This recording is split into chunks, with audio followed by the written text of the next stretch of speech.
믿는 것 때문에 기쁘십니까? 예수님 믿는 것 때문에 행복하십니까? 예수님 때문에 너무 좋으십니까? 예. 강성교 성도님들을 뵈니까 그런 느낌이 옵니다. 예수님 때문에 우리의 삶이 변화되어진 줄로 믿습니다. 예수님을 믿음으로 우리의 삶이 새 삶이 되었습니다. 새 생명을 취하였습니다. 그래서 새 피조물이라 우리의 정체성입니다. 나는 예수님을 믿는다. 이 고백에 여러분이 감동 있으시기를 바랍니다. 내가 예수님 믿는 것 때문에 감격적인 삶을 기꺼이 살아가시는 여러분 되시기를 바랍니다.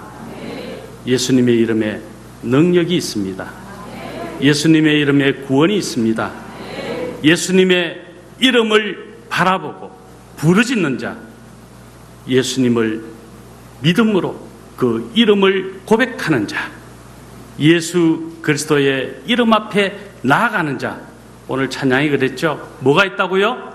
복이 있다. 복이 있습니다. 복 많이 받으시기 바랍니다. 돈 많이 벌고 건강하고 우리 가정이 잘 살고 우리 자녀들이 원대로 뜻대로 다 되는 것만 복 아닙니다. 때로는 그게 이기적인 복이 될 수 있어요. 우리는 그런 이기적인 복이 아니라 이타적인 복, 하나님이 우리에게 주실 수밖에 없는 이 복이 있는 줄로 믿습니다. 왜 우리 청년부가 아울리치를 합니까?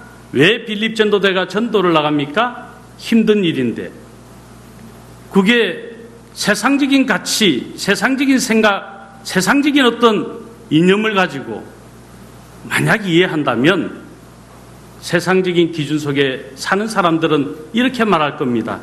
너희 미쳤다. 너희 제정신이 아니구나. 오늘 청년들 다시 한번 손 한번 들어봐 주실래요? 예. 제 딸도 25살 청년에 속해 있는데 만약 강성교에 있었으면 아울리치 가겠구나. 그런 생각을 앞에 앉아서 잠시 했습니다. 여러분들의 걸음에 하나님께서 축복하시고 성령께서 반드시 도우시는 역사가 있을 줄로 믿습니다. 빌립 전도대 땀 흘려서 주의 복음을 증거하는 그 순간순간 여러분 편하기를 포기한 거잖아요. 세상의 사람들과 더불어 그냥 희노애락을 즐기며 살기를 포기한 거잖아요. 땀을 흘려야 되고 때로는 내 물질을 쏟아야 되고 내 시간을 들여야 되고 내 에너지를 다 소진해 가면서 전도해야 됩니다. 쉽지 않습니다. 그래서 세상 사람들은 그것을 미쳤다고 표현하는 거예요. 그러나 우리가 믿는 예수 그리스도, 그분이 나의 주가 되시고 그분이 나의 왕이 되심을 고백하는 사람은 이런 세상 사람들의 기준처럼 살지 않는 것입니다. 그게 행복한 삶의 비밀입니다. 세상 사람들은 도무지 알지 못하는 비밀한 것을 우리가 알기에 기쁨으로, 감사함으로, 즐거움으로, 행복감을 가지고 이 일을 감당하는 거죠. 오늘 저는 그래서 본문 사도 바울이 이 복음을 증거하는 사도 바울의 마음속에 무엇이 있었기에 그는 그토록 뜨겁게 예수 그리스도의 십자가를 전할 수 있었을까? 예수 그리스도의 부활의 그 소망을 나타내면서 기꺼이 복음 전도자의 삶을 살 수 있었을까? 도대체 무엇 때문이었을까? 행복한 삶의 비밀이 그에게 있었기 때문이다. 그래서 오늘 이 사도 바울의 복음 전도자의 자세요, 태도요, 목적이 담겨있는 이 말씀을 통해서 저는 제목을 행복한 삶의 비밀이라 그렇게 적어본 것입니다.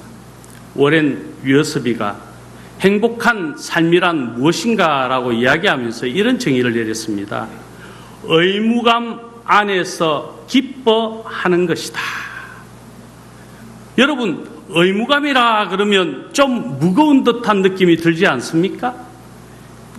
의무감 때문에 내가 교회에서 이런저런 일로 봉사해야 되고, 의무감 때문에 내가 전도해야 되고, 의무감 때문에 내가 주차 관리도 해야 되고, 의무감 때문에 내 물질을 누군가에게 나누어 줘야 되고, 의무감 때문에 남들이 하지 아니하는 그 일들을 내가 한다고 한다면 무겁게 느껴지지 않겠느냐 하는 거예요. 힘들다 느껴지지 않겠느냐 하는 것입니다. 제가 여러분에게 한번 질문을 던져보고 싶습니다. 스스로 마음속에서 한번 대답을 해보십시오. 여러분은 의무감에서 진정 기뻐하고 계십니까? 여러분에게 주어진 의무감이 무엇이기에 그것을 인하여 여러분이 진정한 기쁨을 맛보고 살고 있느냐 하는 것입니다. 어떤 사람은 그래요. 교회에 왔더니 내가 하고 싶은 일만 좀 하면 좋겠는데 왜 해야 될 일들이 그렇게 많은지 그 무거운 짐들 때문에 불평하더라는 거예요. 그것 때문에 짜증을 냅니다. 그것 때문에 원망합니다. 그것 때문에 입에서 쓴소리를 내는 거예요. 여러분, 의무감에 대한 바른 해석이 되지 못한 것 때문이죠. 의무감에 대한 하나님의 축복의 놀라운 은혜를 체험하지 못했기 때문에 그렇습니다. 제가 강성교회 오기 전에 우리 목사님은 저의 스승과 같은 분이십니다. 저는 고신 교단에 있고요. 합신은 고신과 형제 관계라 해도 뭐 다를 바가 없습니다.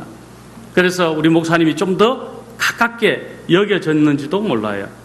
포커싱 리더십 세미나를 통해서 목사님을 배웠고, 목사님이 정말 목회자가 어떻게 하나님께서 기뻐하시는 일을 할 수 있는가라고 하는 아주 중요한 방향을 저에게 제시해 주신 분이라 그렇게 말씀드릴 수 있어요. 제가 잠시 제 교회 이야기를 해야 되겠네요. 저희 교회가 고신교단에 속해 있고, 제가 부임하기 전에, 저는 부임 목사입니다. 교회 안에 조금 요동침이 있었어요. 상처가 있었죠. 아픔이 있었어요. 그것 때문에 성도님들이 반반 나뉘어진 교회였어요. 장로님 6분이 계셨는데 당회를 2시간씩 했습니다. 매주 했습니다. 오늘 우리 장로님들이 당부를 치는 모습 보면서 와, 우리 장로님들이 섬기시고 정말 밝은 미소를 보면서 제가 참 감동을 받습니다. 제가 처음 교회 부임을 했는데 저희 교회 위치는 너무 좋은 것입니다. 여러분 아시나요? 광안리 해수욕장. 부산에 오면요, 두 곳이 명소로 손꼽힙니다. 해운대와 광안리입니다. 광안리에는 부산대교, 이 조명은 세계 어느 나라를 가도 이 조명은 없을 것 같은 생각이 들 정도로 아름다워요. 제가 샌프란시스코에 가봤는데 그곳에 아름다운 어떤 조명을 제가 본 적이 있어요. 비교가 되지 않습니다. 광안리 한번 오십시오. 보여드릴게요. 밤만 되면 볼 수 있습니다. 그 좋은 곳에 바다를 앞으로 뒤에는 금년산이라고 하는 좋은 공기를 마시면서 목회를 하고 있습니다. 행복하겠죠? 예. 그런데 환경이 행복을 주는 건 아니더라고요. 다툼이 있는 교회, 당회가 열리고 당회가 매주 열리는데 2시간씩 이루어지는데 한 1시간 50분은 언쟁이 고성으로 끝없이 한 10분 정도는 시작하자고 하는 기도와 제가 한 5분 정도 메시지를 전하는 시간, 끝나는 마무리 기도 시간, 이게 한 10분, 1시간 50분은 싸웠어요. 그런 과정을 제가 1년 6개월을 보내는 중에 번아웃이 되어진 것 같아요. 1년 6개월 만에 부임한 지. 성도님들이 50대 50으로 나뉘어져 있어요. 그런 어려운 상황에서 6년을 제가 목회를 했습니다. 그리고 이제 저 나름대로는 완전히 탈진이 되어졌을 그때 당회가, 지금은 그 6분의 장로님이 모두 은퇴하셨고요. 이제 제가 부임을 해서 세워진 장로님 8분이 지금 당회를 구성하고 섬기고 있습니다. 이 장로님들이 제가 고생한 것을 알아요. 그래서 이 장로님들께서 3개월 안식월을 주셔서 제가 당진에 우리 강성교회의 도움과 우리 이철호 목사님의 배려로 지금 힐링하우스에서 힐링을 하고 있습니다. 어젯밤에 한밤을 잤습니다. 얼마나 좋았는지 몰라요. 제가 6년을 버텼습니다. 이유가 뭔지 아십니까? 제 안에 의무감을 인하여 기쁨이 있었기 때문에 저는 버틸 수 있었다 생각을 합니다. 그리고 방향 감각을 잃어버리는 그 순간에 우리 이철호 목사님의 도우심은 실로 저에게는 큰 영향력으로 다가왔어요. 여러분, 귀한 일 하신 거예요. 우리 목사님께서 그 사역을 하실 수 있도록 도와주신 것은 저같이 번아웃되고 방향 감각을 순간 잃어버리는 목사들에게 방향을 다시 한번 잡아주고 힐링하여 치료되어지고 하나님의 은혜를 풍성하게 누리도록 만드는 기회를 강성교회가 허락한 겁니다. 여러분 자신을 위해서 한번 박수하십시오. 괜찮아요, 여러분. 여러분 자신을 위해 박수하십시오. 여러분 잘하셨습니다. 그게 여러분의 기쁨인 줄로 믿습니다. 그게 신앙이에요. 그게 하나님 기뻐하시는 거지요. 나만을 위해 사는 것이 아니라 누군가를 위해 내가 섬길 수 있다고 하는 것. 나만을 위해 목적을 가지고 달려가는 인생이 아니라 누군가를 위하여 헌신하면서 희생하면서 도움을 주면서 그로 하여금 새로운 생동감 있는 삶을 살게 할 수 있다는 것은 얼마나 의미 있고 큰일인지 모릅니다. 아울리치 왜 합니까? 악한 도성을 무너뜨리는 거예요. 견고한 진을 무너뜨리는 것입니다. 사단의 세력 머리통을 부수는 거예요. 제가 경상도 사람이니까 좀 과격하더라도 이해하십시오. 사단의 감옥을 부시는 것입니다. 그래서 갇힌 자를 자유케 하는 놀라운 역사의 현장을 만드는 것이 바로 아울릿 현장인 줄로 믿습니다. 그래서 이 일은 의미가 있는 거지요.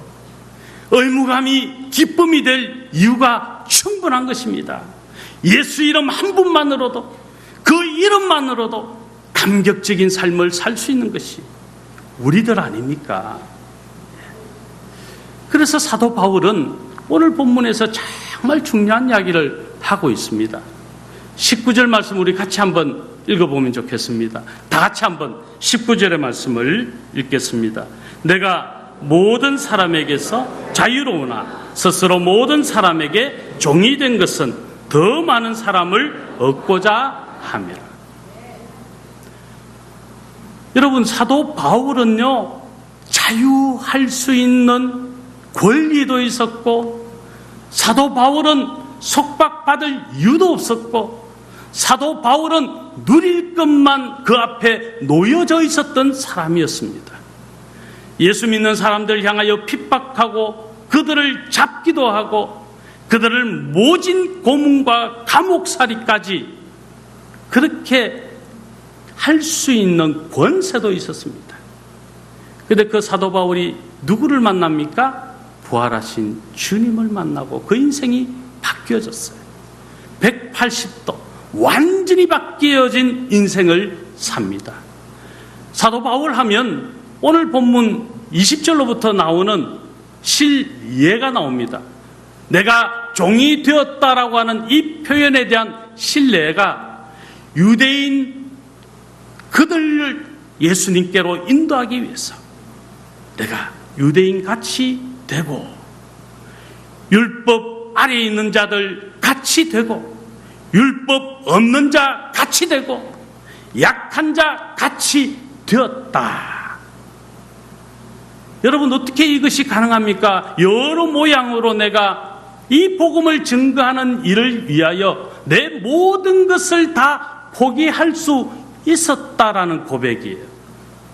내가 누릴 수 있는 것까지 포기했고, 내가 부릴 수 있는 권리까지 포기했고, 내가 누구인들 다 내 앞에 굴복시킬 수 있는 권세 있음에도 불구하고 그것마저도 포기했다. 왜요? 예수 그리스도 그 이름 때문에, 복음 때문에 그는 다 내려놓을 수 있었다. 포기할 수 있었다. 종이 될 수 있었다라고 지금 말하고 있는 것입니다. 내가 모든 사람에게서 자유하지만 스스로 모든 사람에게 종이 된 것은 더 많은 사람을 얻고자 함이라. 여러분, 이 고백은 쉽게 나올 수 있는 고백 아닙니다. 여기에 종은 무엇을 말하겠습니까? 누군가를 위하여 내 삶의 모든 것 자체를 다 포기할 수 있었다. 그리고 이 포기만 아니라 누구를 위해서든 내가 기꺼이 그를 섬기고 그를 위하여 나를 포기하고 그를 위하여 내 모든 것을 다 내어줄 수 있다라고 하는 고백이에요. 건강도, 물질도, 내가 그동안 배웠던 모든 사상도 다 포기할 수 있다. 뭐 건강을 포기한다 그러면 여러분 갑자기 심각해지고, 물질을 포기한다 그러면 갑자기 심각해지는데요. 건강을 주신 이도 하나님, 물질을 주신 이도 하나님, 그러므로 이 모든 것은 다 하나님을 위하여 기꺼이 사용할 수 있다. 대상은 누구였습니까? 주님을 알지 못하는, 복음을 받지 못하는 사람들을 위해서 내가 기꺼이 그들에게 종의 모습으로 나아가겠다. 그 고백을 하고 있는 거죠. 23절에 사도 바울은 또 어떻게 고백합니까? 여러분 다 같이 한번 읽어볼까요? 내가 복음을 위하여 모든 것을 행함은 복음에 참여하고자 함이라. 내가 복음을 위해서 모든 것을 행하는 이 이유 뭐라고요? 복음에 참여하기 위해서다. 예수 그리스도의 복음을 증거하는 일에 참여하는 것만큼 의미 있는 일이 없다. 예수 그리스도의 복음을 증거하는 이 일만큼 나에게 주어진 더 큰 사명도 없다. 이 의무감에 사는 것만큼 기뻐하며 즐거워하며 감격해 살 이유 다른 곳에서는 찾아볼 수 없다. 여러분은 예수 그리스도의 이름을 생각할 때 감동이 있으십니까? 예수님의 이름을 떠올리면서 그냥 저절로 눈물이 흘려지십니까? 예수 그리스도의 십자가가 여러분을 구원하신 십자가로 느껴지십니까? 그렇다면 복음을 증가하는 이 일에 참여하는 것, 최고의 가치임을 믿으시기 바랍니다. 이 일을 위하여 내 건강도, 이 일을 위하여 내 물질도, 이 일을 위하여 내 은사도, 이 일을 위하여 내가 가진 무엇이든지 기꺼이 하나님 앞에 내어놓을 수 있는 사람, 그들이 행복한 삶의 비밀을 소유하였다라는 것입니다. 브라드 앤드류라고 하는 사람이 이런 말을 했습니다. 예수님을 위해 살고 숨쉬고 내 모든 것을 다 쏟아 부어도 이것보다 더 내 삶의 높은 소명도, 더 귀한 꿈도, 더 위대한 목표도 없다. 무슨 말인지 이해가 되십니까?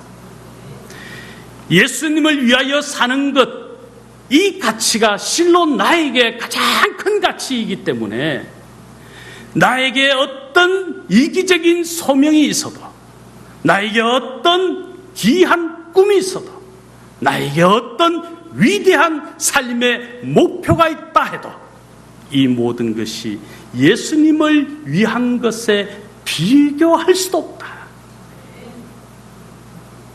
여러분, 너무 귀한 고백 아닙니까?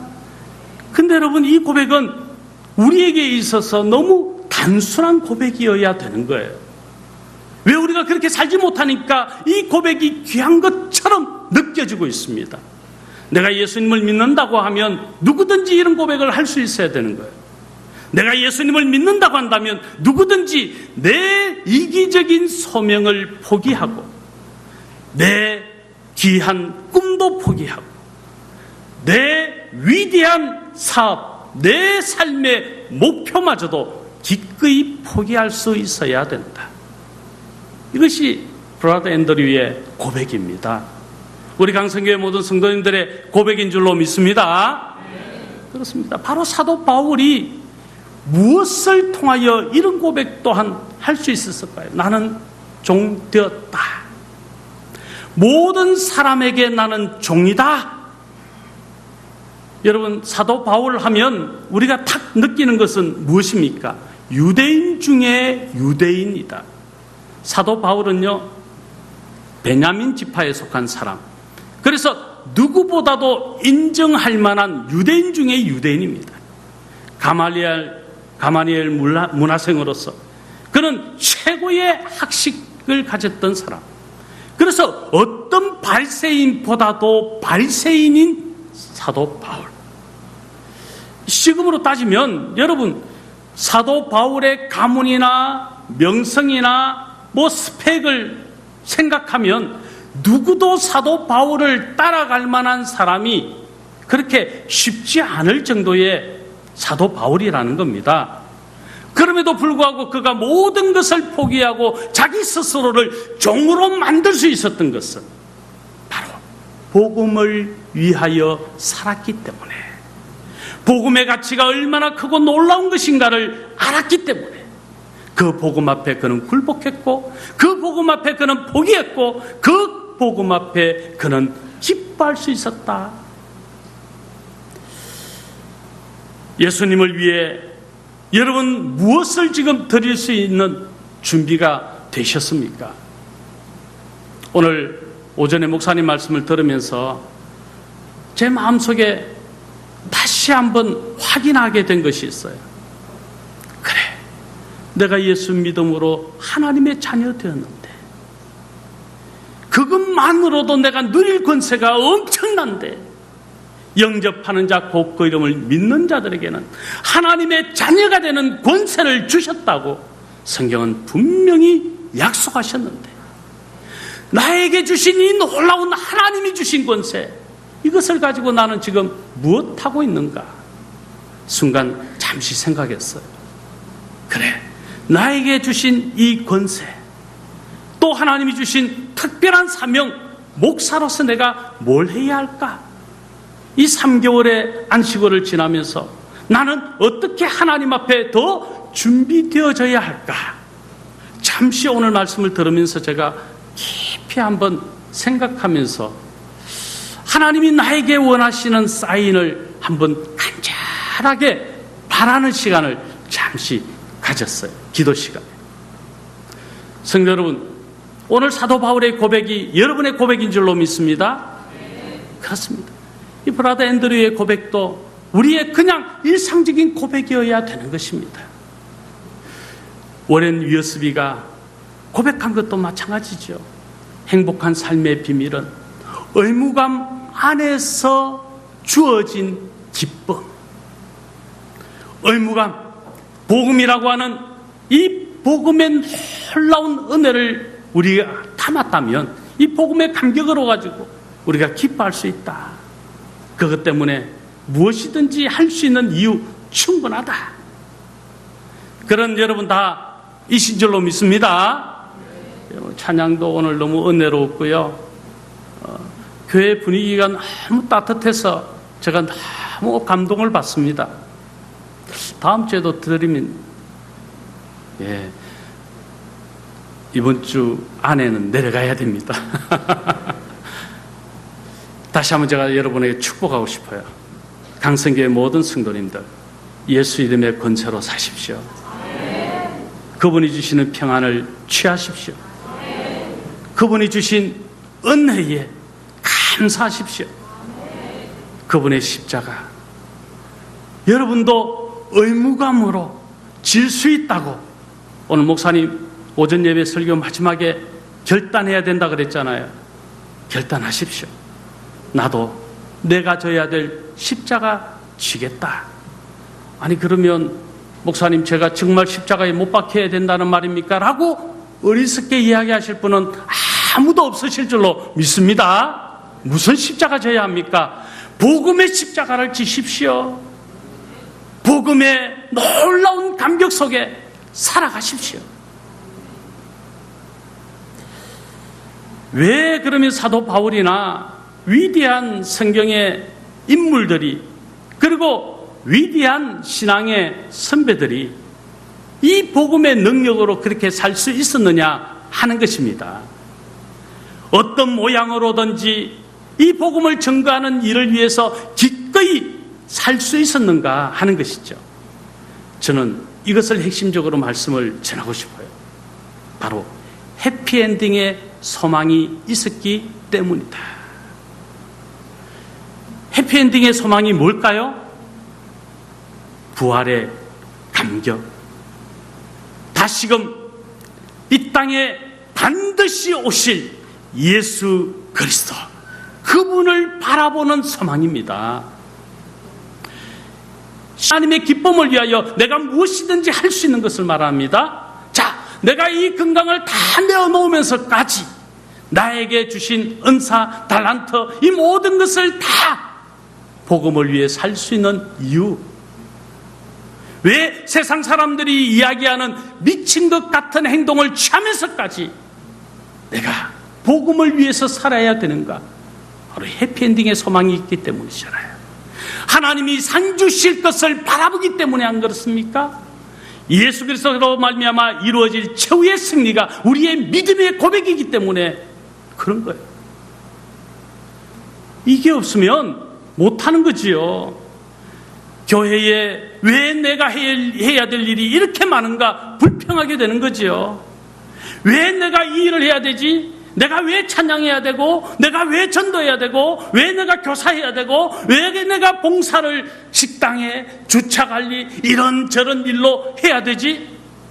해피엔딩의 소망이 없으면, 이유를 모르면 짜증거리가 되고 불평거리가 되고, 그나마 그 일을 할 수 있는 것은 내 직분이 장로이기 때문에, 내 직분이 집사이기 때문에, 내 직분이 교사이기 때문이라면 불행한 거예요. 그건 너무 불행한 거예요. 그런 이유였다면, 그런 목적이었다면 우리는 너무 불행한 것입니다. 하나님은 복음만으로도 우리가 행복할 충분한 이유 되는 것을 가르쳐 주셨어요. 복음 때문에 내가 그 모든 일을 해도 기꺼이 즐겁게 기쁘게 할 수 있는 것은 우리 하나님이 우리에게 주신 믿음의 선물 때문인 줄로 믿습니다. 우리 옆에 계신 성도님에게 이렇게 한번 인사하십시다. 당신의 믿음을 보니 참 좋네요. 예, 그렇다고 해서 연배가 높은 분에게 당신이라고 이야기하지 마시고 예. 자, 한 번 더 인사하겠습니다. 샬롬. 우리 주님 주신 이 평안이 여러분 우리에게 소유되어져 있다면 어떤 고난도, 어떤 환난도, 그래서 어떤 시인이 이렇게 노래한 것을 제가 본 적이 있습니다. 환난의 동남풍이 불어도, 고통의 서북풍이 불어도 나는 이길 수 있네. 왜요? 복음의 능력을 아니까, 해피엔딩의 소망이 있으니까, 최후 승리의 감격이 있으니까, 주님 주실 상이 보여지니까. 그래서 예수 이름에 능력이 있음을 알고, 예수 이름에 구원이 있음을 알고, 예수 그리스도의 그 이름 때문에 그 이름을 부르고, 그 주님이 내 믿음의 주가 된다고 당당하게 고백하게 되는 거지요. 그 복을 우리가 받았다. 23절에 보니까 복음을 위하여, 오늘 우리 강성교회 모든 성도님들이 기꺼이 헌신하고 희생하고 봉사하는 것은 이 복음을 위하여 하는 것인 줄로 믿습니다. 그래서 우리가 행복한 삶의 비밀을 가진 것은 이 복음의 의무감 안에서 우리가 기뻐하는 것이다. 세상 사람들은 도무지 알지 못하는 것이다. 믿음이 아니고서는 도무지 이해할 수 없는 이 기쁨이 우리에게는 있다. 오늘 보니까 아울리치 또 빌립전도대 얼마나 많은 분들이 앞에 나와 찬양을 하는 모습이 아름다운지 몰라요. 아마 강성교회 모든 성도님들이 이런 과정들을 다 거쳐가신 줄로 압니다.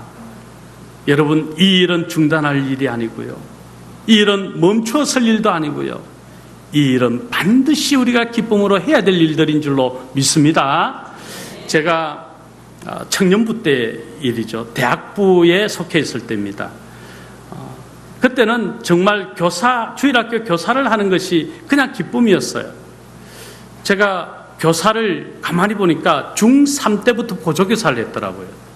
중학교 3학년 때부터 보조교사, 고등학교 1학년 부교사, 고등학교 2학년 부교사, 고등학교 3학년 부교사, 대학교 1학년 되니까 우리 고신에서는 그 당시에 교사 자격증을 취득하기 위해서 2년 동안 연수하는 프로그램이 있어요. 그것을 이수해야만 전교사 자격증을 줍니다. 지금도 저에게 보물 1호는 바로 교사 자격증입니다. 우리 교단에서 발급한 전교사 자격증이죠. 그 전교사 자격증을 대학교 1학년 때 발급을 받고 교회에 제출하여 전교사가 되어서 그때에서야 비로소 반을 맡았습니다. 그런데 대학교 1학년이 반을 맡고 전교사가 되는 게 뭐 대단한 거냐고요? 그 당시에 저희 교회에서는요, 대학교 1학년이든 4학년이든 집사님이든 전교사 자격증을 가지고 있지 않으면 전교사가 될 수 없었기 때문에 그래요. 얼마나 기뻤는지 몰라요. 지금까지 주일학교 사역을, 제가 담임 사역을 하기 전까지 이 초등부 어린이 사역을 했거든요. 그 사역이 33년을 했더라고요. 근데 그 기간 동안 제가 얼마나 기뻤는지 몰라요. 특별히 제가 기억나는 것이 대학교 1학년 때 아울리치 갔을 때였어요. 시골에 지금 울주군에 속해 있는 온양교회라는 교회였습니다. 그 교회에 그 당시에 개척을 했기 때문에 천막으로 교회가 지어져 있었고요. 그곳에 이제 대학생들이 여름 성경학교를 섬기는 것을 한 것입니다. 저녁에는 농촌에 농약을 뿌리고 또 뭐 이런저런 시골에 계신 어른들이 시키면 시키는 대로 열심히 일하는 것, 도와주는 것, 이것이 그 당시에 아울리치였어요. 그러면서 저녁에 이제 늦은 시간이 되면 집회를 하고 수련회를 했습니다. 저는 그때를 잊을 수가 없습니다. 제 신앙의 성장은 그때 있었기 때문에 그래요. 여름 성경학교를 하는데 제가 가지고 있는 은사가 하나 있었습니다. 손 인형을 가지고 인형극을 하는 거였거든요. 그래서 제가 인형극을 이제 하고 그렇게 그 교회를 섬겼습니다. 그때 얼마나 기뻤고 그때 얼마나 즐거운지 모릅니다. 그 당시에 그때가 제가 83학번이거든요. 83년도에 다른 친구들은 사실 뭐 이런저런 또 스펙도 쌓는 친구도 있고 그 당시에도 스펙 좋아했습니다. 어쨌든 교회의 친구들과 함께 아울리치 가서 이 여름 성경학교를 도와주는 것, 이게 얼마나 기쁨이었고 좋았는지 모릅니다. 그런데 여러분, 제가 10년 직장생활을 했어요. 이제 여러분이 아마 이야기하면 알만한 그런 공직생활을 좀 했습니다. 10년 만에 제가 특별한 선물을 하나님이 주셨는데 고등학교 1학년 때 서원을 낸 게 있었어요. 하나님, 할 수만 있다면 목사 되게 해주십시오. 왜? 그렇게 목사님이 부럽더라고요. 그래서 제 담당 목사님을 생각하면서 목사 되게 해달라고. 그런데 그때뿐이었죠. 사실은 목사가 나중에 성장하니까 목사가 되고 싶은 마음이 별로 없었어요. 그런데 직장생활 10년 만에 하나님이 주신 특별한 선물, 둘째 아이가 1급 장애를 가지고 태어났어요. 이 아이 때문에 아내는 또 깨닫게 되고 저도 깨달았어요. 저희 아내는 침례교 교단의 총회장을 지낸 분이 할아버지, 대대로 목회자 집안의 사람이었어요. 그러다 보니까 이 집사람이 저에게 결혼할 그 당시에 이런 고백을 했습니다. 내가 지금까지 기도한 것이 하나 있는데 배우자에 대해서 그 어떤 것도 조건으로 내건 것은 없습니다. 단 하나, 목사만 아니면 됩니다. 라는 것이었어요. 그런데 직장생활 10년 만에 갑자기 제가 옛날 서원한 것이 아이가 예찬이라는 아이인데요. 같이 왔어요, 이번에. 이 아이가 태어나면서 옛날에 그 서원한 것이 생각이 난 거예요. 그러면서 제가 아내에게 이야기했죠. 내가 옛날에 이런 서원을 한 적이 있는 것 같다고. 그리고 목회를 하면 좋겠다고. 그때 아내가 한 말이 무엇이었을 것 같습니까? 아들을 보면서 나중에 깨달았지만 처음 반응은 이혼하자는 거였어요. 왜? 내 결혼의 조건에 유일하게 한 가지, 하나님 이것만은 안 됩니다였던 것이 목사였기 때문에. 그런데 아들을 보면서 아내가 깨닫게 되고 결국은 자기도 이 길을 걸을 수밖에 없군요라고 스스로 자술하게 되면서 제가 신대원에 들어가게 된 거죠.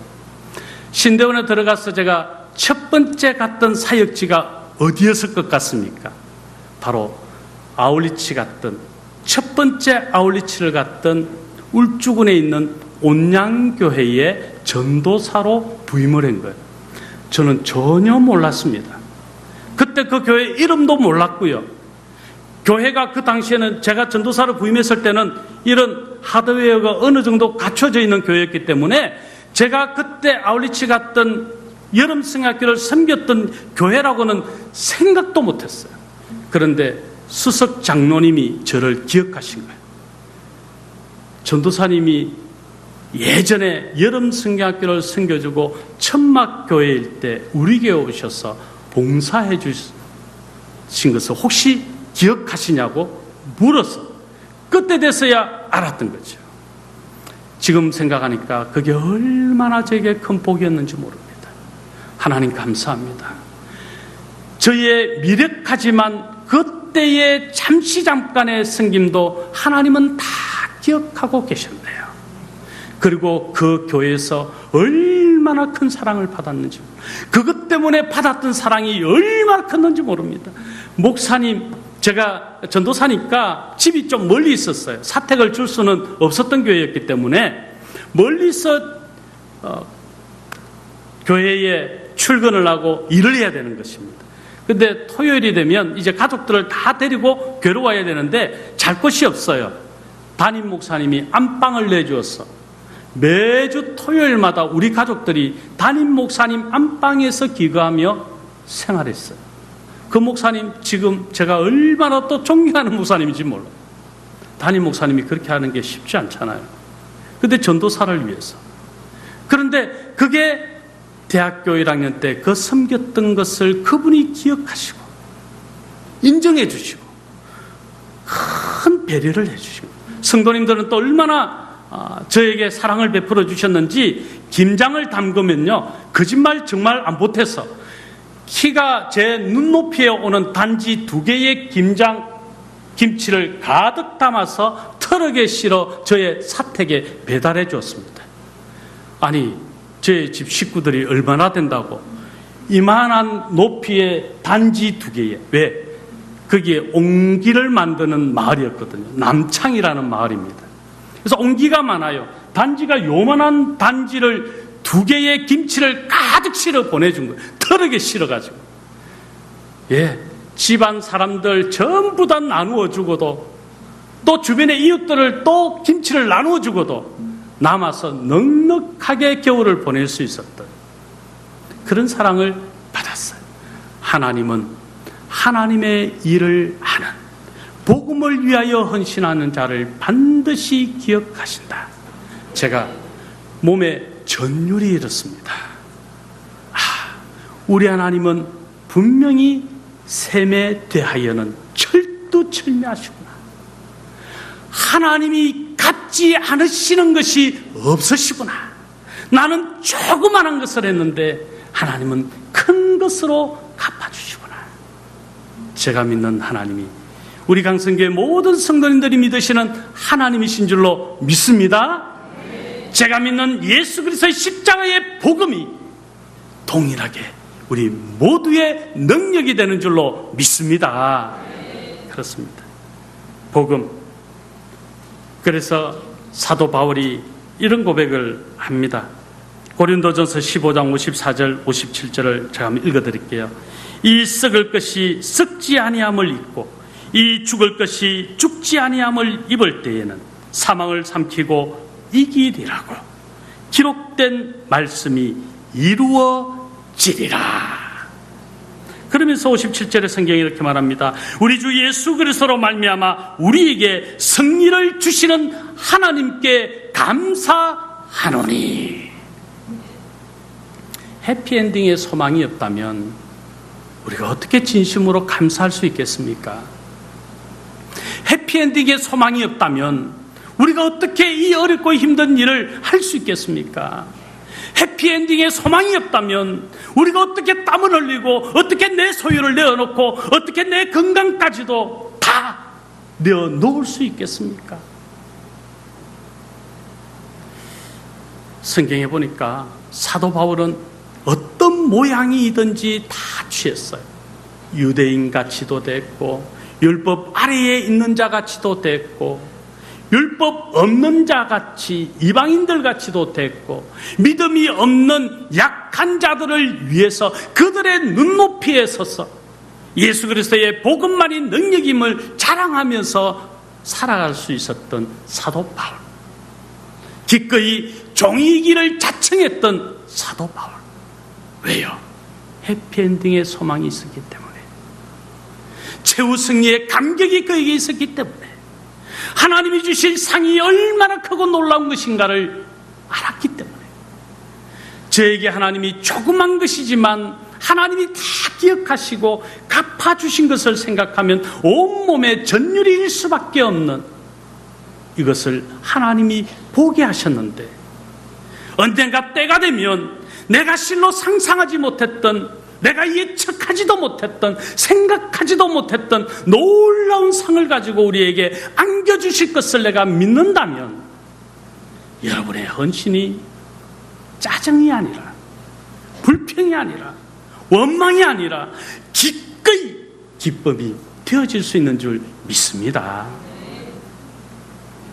사도 바울이 이렇게 또 고백하지요.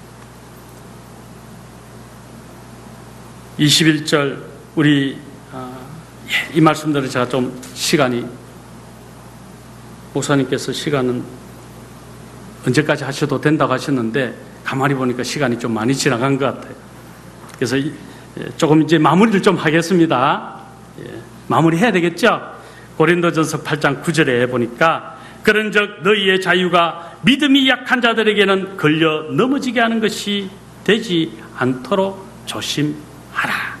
그리고 고린도전서 8장 13절에 만일 음식이 내 형제를 실족하게 한다면 나는 영원히 고기를 먹지 아니하여 내 형제를 실족하지 않게 하리라. 여러분, 무슨 말입니까? 사도 바울은 어느 상황에든 어느 형편에서든 복음을 증거하는 일을 위하여 그 눈높이에서 사역할 수 있었다 하는 거죠. 내가 많이 가진 자라 할지라도 기꺼이 가난한 자들 앞에 설 수 있어 복음을 증거해야 합니다. 내가 매우 건강하다 할지라도 건강하지 못한 그들에게 찾아가서 그들의 아픔을 채울함으로, 예수님이 섬김을 받으러 이 땅에 오신 것이 아니라 도리어 섬기려 하고 자기의 목숨을 많은 사람들을 위하여 대속물로 다 내어주신 것처럼 기꺼이 긍휼하심을 가지고 눈높이를 맞추시고 주의 복음을 나타내셨던 예수 그리스도, 사도 바울은 철저하게 그 주님을 닮아가기를 원했던 사람이죠. 그래서 오늘 저와 여러분도 철저하게 어떤 상황이든 어떤 처지에 있든 누구에게서든 예수 그리스도의 복음을 증거하는 일을 위하여 내 눈높이를 맞출 이유 있다. 왜요?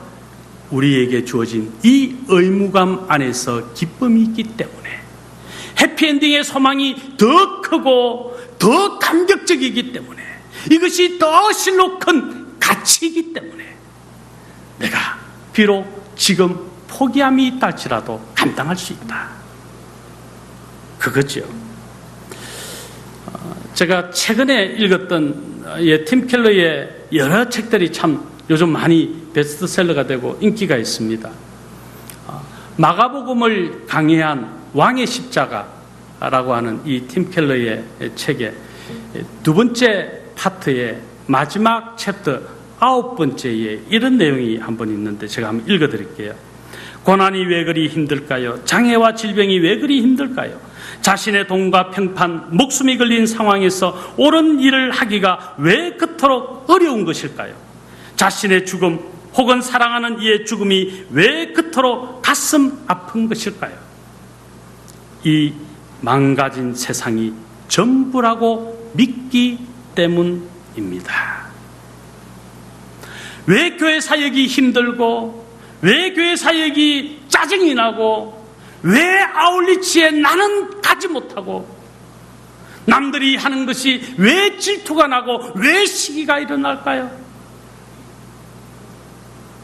이유는 하나입니다. 망가진 이 세상에 소망을 두고 있기 때문이죠.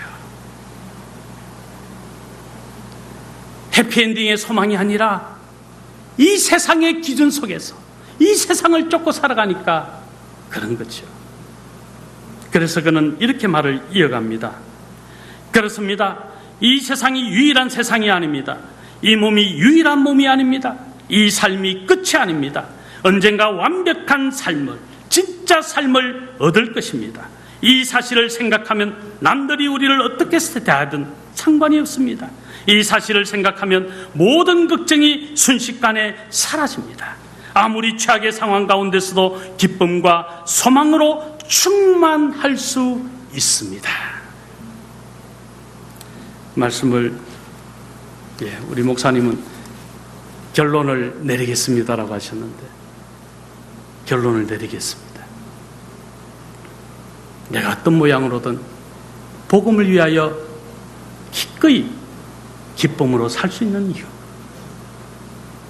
해피엔딩의 소망이 있기 때문에, 하나님이 주실 상이 보여지기 때문에, 최후 승리자로 높여주실 것이 믿어지기 때문에, 착하고 충성된 종아, 내가 참 잘하였다.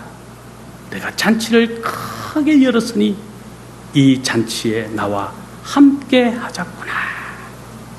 우리 주님 오셔서 이 땅에서 배설하실 그 주님 혼인 잔치에 여러분 다 참여하실 수 있기를 축원합니다. 그 소망을 가지고, 해피엔딩의 소망을 가지고, 힘들고 어려워도, 내 가진 것 내어놓아도, 내 시간 아까워도 기꺼이 복음을 위하여 어떤 모양으로든지 할 수 있습니다. 이런 주님의 기쁨되는 아름다운 삶을 고백하면서 믿음의 승리를 날마다 이루어 가시는 우리 강성교회 모든 성도님들 다 되시기를 주 예수 그리스도의 이름으로 축원합니다. 아멘.